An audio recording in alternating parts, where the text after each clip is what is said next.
Hello, students. I am here to talk about MLA formatting. You'll note from this PowerPoint that this is talking about MLA, the 8th edition. There was a change over the summer of 2016, right before the school year began in 2016. I think most of the technology, including Citation Machine and EasyBib and the libraries, have caught up, and now everything's in MLA 8th edition. So anything that you do that's copy and pasted from the library, it's probably an MLA 8th edition, but you'll want to make sure that you do all the checking. So that is one of my caveats here is a lot of resources are out there to help you put together your bibliography for the annotated bibliography, or that will help you put together citations in MLA 8th edition. Totally fine. I get behind it.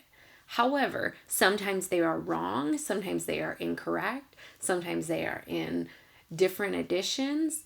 You want to make sure that you know how to do it correctly and how to check that against some of these things. So MLA 8th edition, MLA, if you have no clue what MLA is, it is a style formatting often used in the humanities. So if you're in the sciences, you probably also use APA, which is fine. Any of these citation formats are just good academic ways for citing your sources.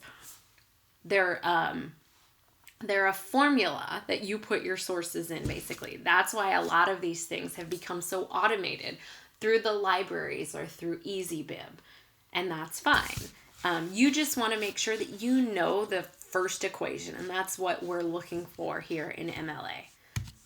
So MLA isn't just works cited, right? It's not just the citation. It also regulates what a document looks like, the in-text citations, and then the actual works cited. So there are 3 simple guiding principles for the new MLA, because instead of the long list of rules that you've probably used in MLA editions past, they're now based on a set of principles. So the change between the 7th edition and the 8th edition are actually huge. There are 3 guiding principles here. We cite simple traits shared by most works, right? Like they mostly have an author, they mostly have a title, they mostly are published in a certain place.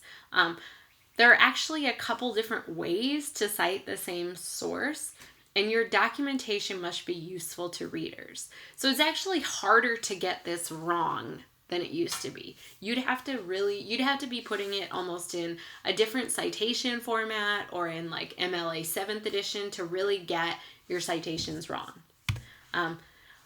So I want to talk, first of all, anything, I'm telling you to use 8th edition. I'm telling you to do it a certain way.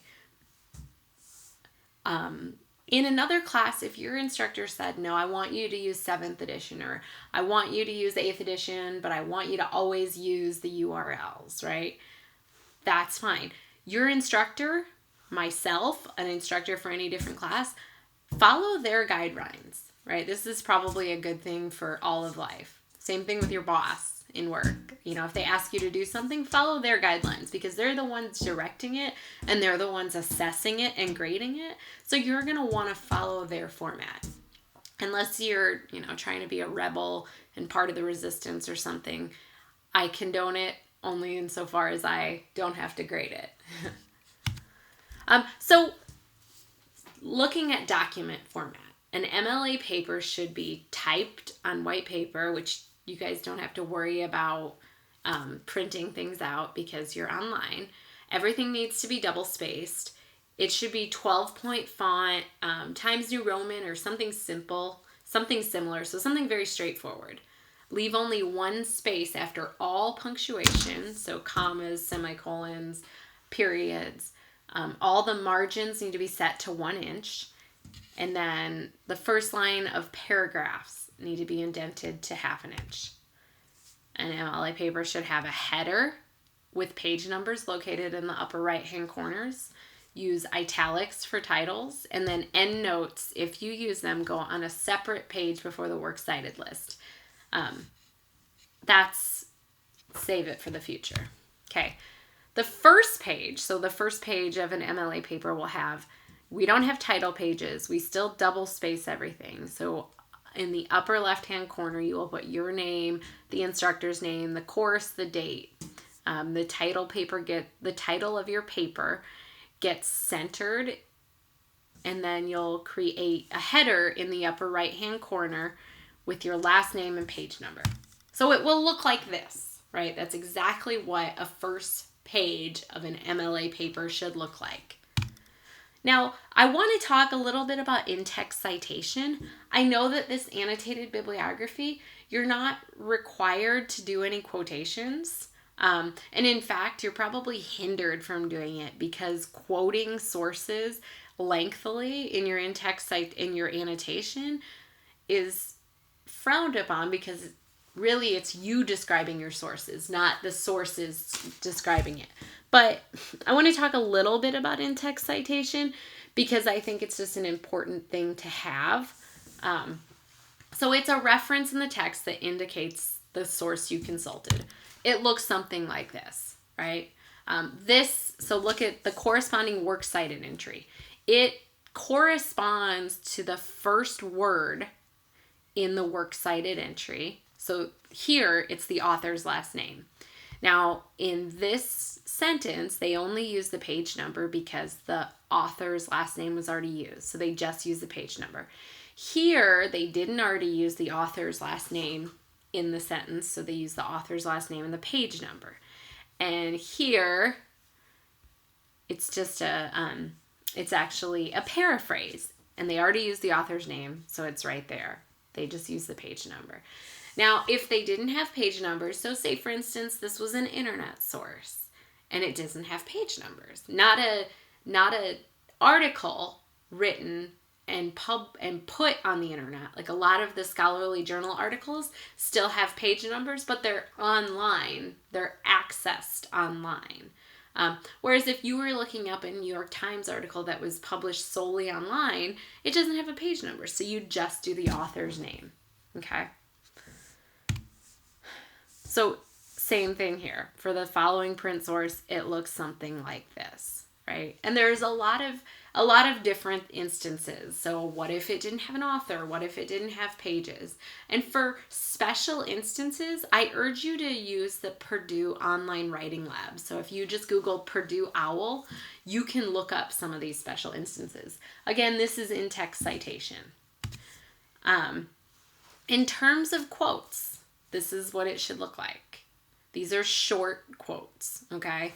Anything over 4 lines needs to look more like this. So instead of the quotation marks, they don't use it. They do a colon and then they separate the text. And then even the in-text citation looks a little different.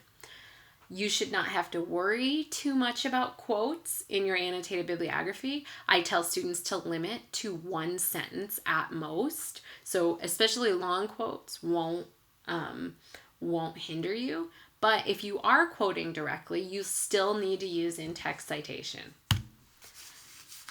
If in in-text citation you add words or omit words, the adding words is done through brackets. So these are your own words that you've added. And then the omitting words is done through ellipses. Now, the citations. So this is something you definitely want to focus on. I am looking for your citations to be correct, which is actually much easier with the MLA 8th edition. So these core elements, look at this. This is the list here. I urge students, this file is uploaded just as the PowerPoint.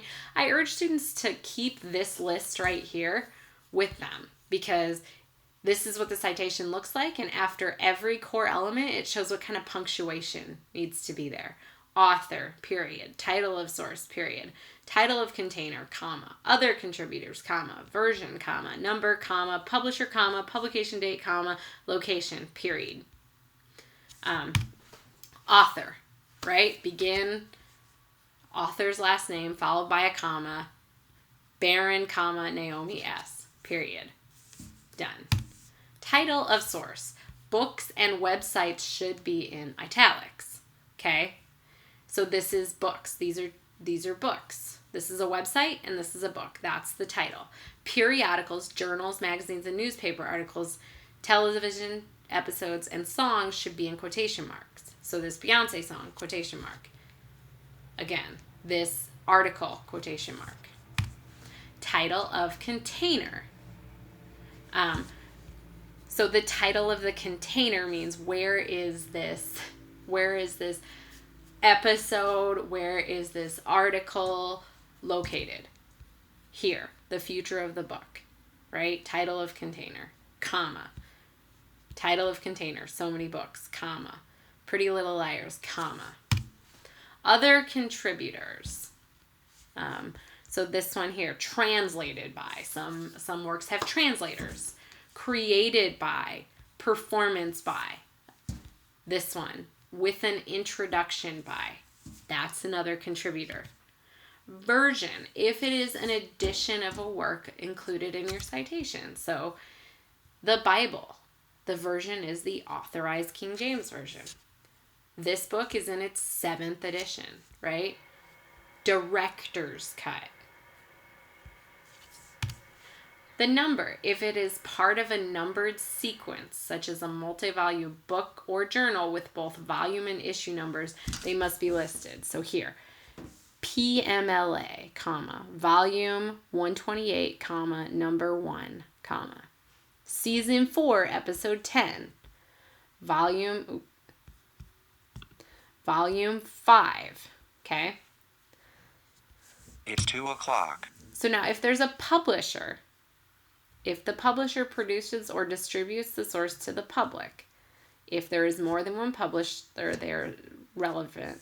So here we go.